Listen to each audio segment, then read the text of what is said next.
can control, taking over me. Did they try to take my identity? So what the hell have they done to me?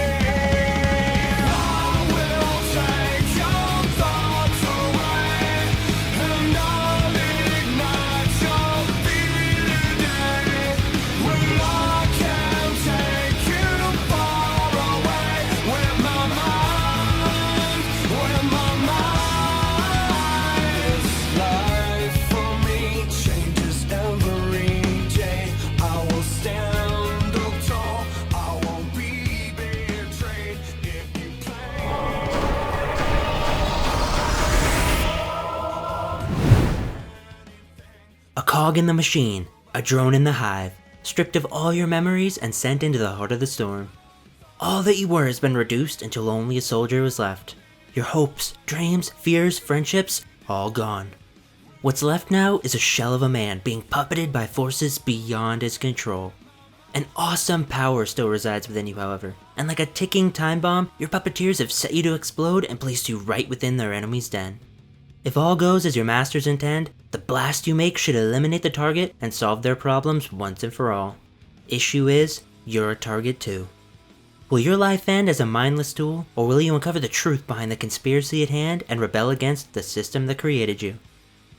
Well, in 2004, Midway Games, the creators of classics like a few of the Mortal Kombats, NBA Jam, and even Miss Pac-Man, let you find out when they released the mind-bending third-person shooter, Psi-Ops: The Mindgate Conspiracy.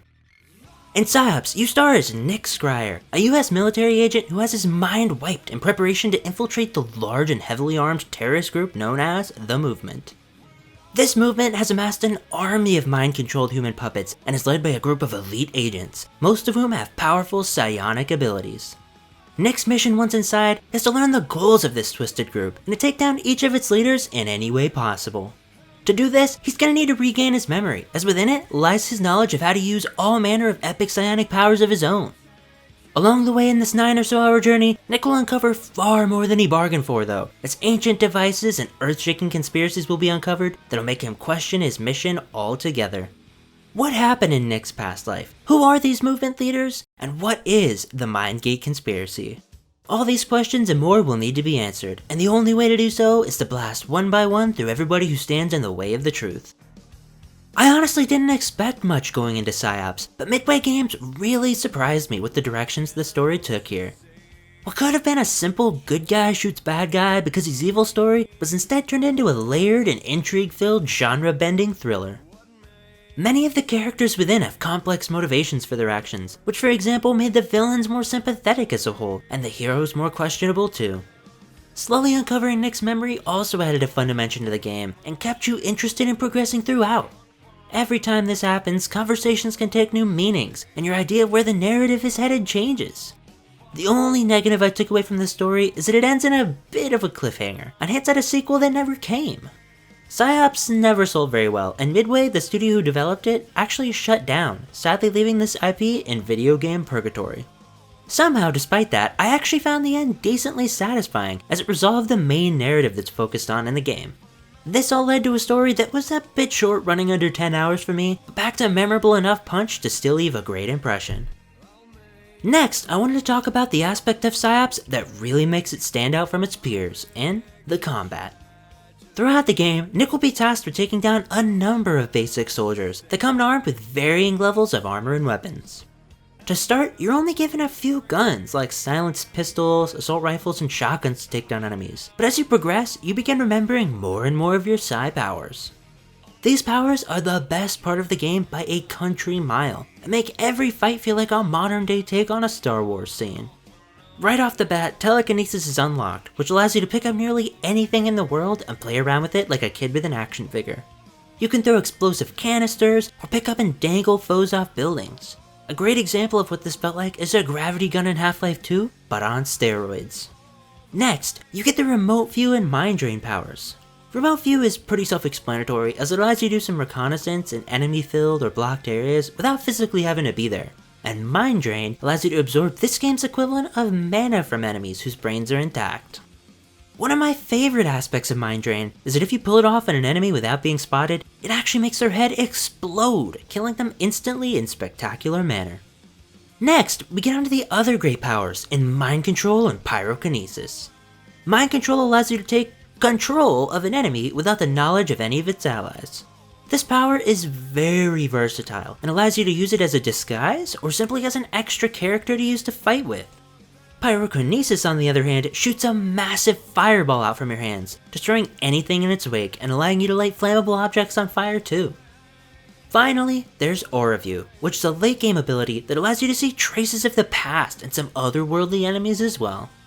There are a few cool sections of the game that use this ability in order to see hidden paths and to complete puzzles, which I found cool, but outside of that, it's not insanely useful. For the most part, all these powers were insanely fun to use, and as you're probably seeing on screen, can be tools for causing all manner of mayhem and destruction. They're actually so fun that it's almost worth playing the game multiple times just to get to experiment with all the cool ways to clear areas of foes. Speaking of foes, I wanted to delve a bit more into what exactly you can expect to face in that department, and my opinions on it. As I said earlier, much of your time will be spent fighting standard soldier type enemies, which, while sort of generic, did make for some of the most fun fights in the game. These sections are always made to feel fresh, as Midway made sure to incorporate interactable environmental hazards in almost all of the levels. One minute you'll be tossing guys into an incinerator, the next you'll be swinging giant church bells at them, and after that you'll be crushing them on factory conveyor belts. This led to Psi-Ops playing like a literal toy box at times, as it really feels like you can take on levels in just about any way you want. On top of this, Midway even began to expand the enemy roster to add more to the sandbox. As you progress, you'll end up seeing guys with beefier arsenals like Fallout-style power armor, as well as flamethrowers and rocket launchers, forcing you to cleverly use your Psi powers to survive. As I mentioned earlier, you'll also face enemies from beyond our world, which almost add a stealthy horror aspect to the game, as they'll tend to rush you if spotted and latch onto you. I personally wasn't that big of a fan of these enemies, as your powers don't really work too well on them, leading to those encounters feeling a bit basic, but in the end, they weren't terrible and added some excitement to the endgame. The final enemy type, which I didn't touch on yet, are the bosses, and my goodness are these a highlight.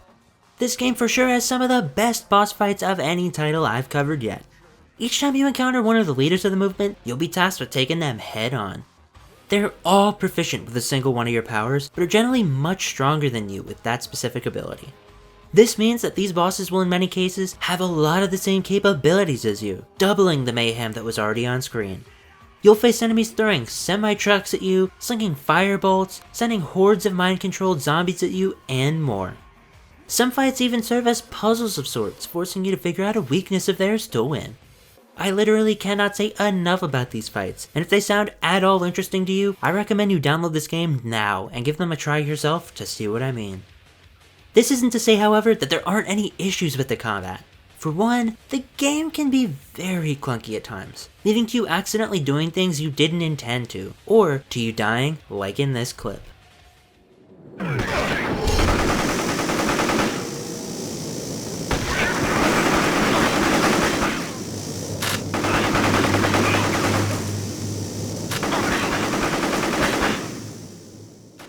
That clip alone also depicts two of the only other issues I had with Psi-Ops. The first of those is that when scoped in with a sniper rifle, the sensitivity seems to go completely wild for some reason. The next of those is that the game has a bit of a widescreen issue that can cause certain scenes to look odd or cut off at times. See, Psi-Ops is no longer available for purchase on PC due to a number of reasons. One being that the studio who developed it went out of business. In order to play the game, you can download it for free off websites like myabandonware.com, or you can purchase a physical copy for the PS2 and original Xbox. Now, since the game has been abandoned by any stores and developers on PC for quite a while, it has received no updates adding modern features like widescreen support. Personally, I think the game actually plays fine and looks alright in lower resolutions, but if you want to bump up the fidelity a bit like I did for this video, you can actually download a fan-made widescreen patch. This patch is not without its flaws, however.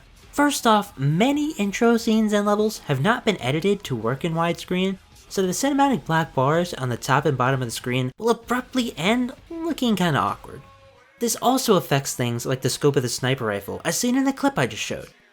In addition to these issues, the cutscenes in the game will also weirdly stick to the left side of the screen instead of the center. For this video, I edited it all to look more normal, but I'm sure you can see what I'm talking about with the images shown. Realistically, this is only a cosmetic issue that pretty much solely affects cutscenes, but I figured I'd mention it anyway as it's something you will notice while playing. I did actually see mention of an older version of the widescreen patch not causing some of these issues, but I didn't try it, so you might get a better experience than what I did with it. I'll leave a link to the patch and game in the description below for anybody interested. Another problem I encountered was that when playing the game on a 2-monitor setup, the mouse will literally go off the game and onto your other monitor, regularly tabbing out of the game completely and forcing you to reopen it. To fix this, I basically just had to unplug one of my monitors and play on a single screen, which was kind of annoying, but again, not too bad. Lastly, to finish off the negative side of this review, I want to talk about the stealth mechanic in Psi-Ops.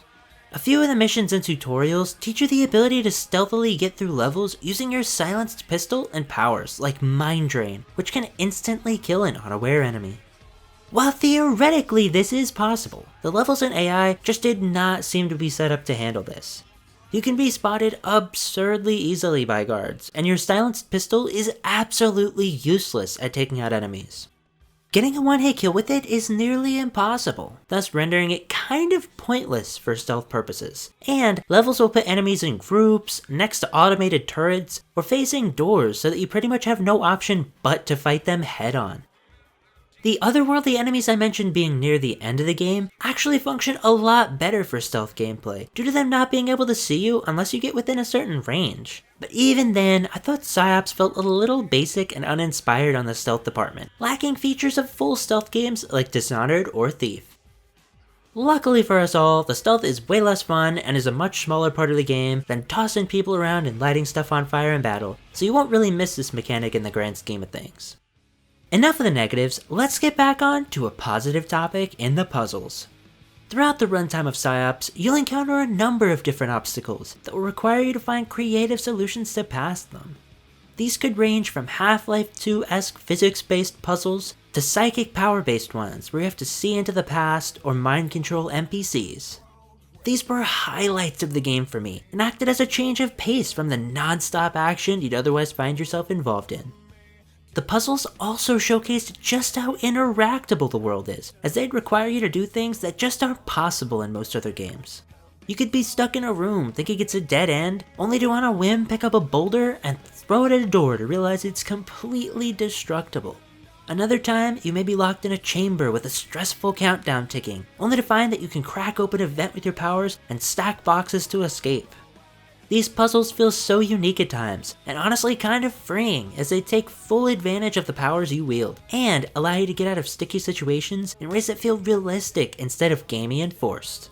This adds yet another dimension to the abilities you have, as they give you additional reasons to use them outside of destroying enemies. Getting all this content and for free would make this game worth playing alone, but Midway went above and beyond and actually added even more. Throughout many of the levels, there'll be hidden collectibles in the form of garden gnomes you can find. Each of these unlocks secret mode you can try after the game. They're usually pretty fun and involve some sort of challenge like floating yourself over electric floor traps on top of wrecking balls, or surviving a zombie apocalypse. Then, once you've beaten the game, you also unlock a few different modes that allow you to play the game in a number of different and new ways. Arcade mode is the first of these, which scores and times your kills and progress through every level. Boss Rush is a mode that sends you through a gauntlet of each of the game's bosses, giving you a single life to beat them.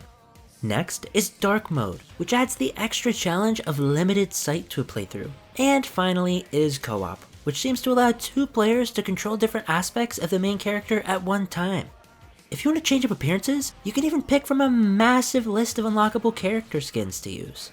Add to that a massive list of cheat codes that I'll leave a link to in the description, which unlock even more content, and you have a robust experience on offer here that has to be some of the most fun I've had in a game for a while. You may be thinking, what else could this game have? Could this internet guy really have any more to share? Well, you'd be right to wonder that, as I'm about to inform you of Psi-Ops' hilariously awesome soundtrack. The devs in fact got a 2000s alt-rock nu metal band called Cold to make a little soundtrack that is way better than it had any right to be.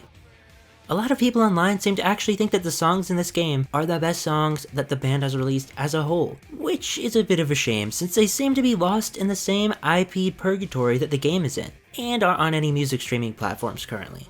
Look up the main title track called With My Mind on YouTube if you want an idea of what I'm talking about.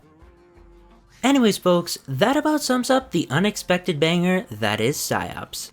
I really went into this game expecting a dud, but came out realizing it was actually just a blast.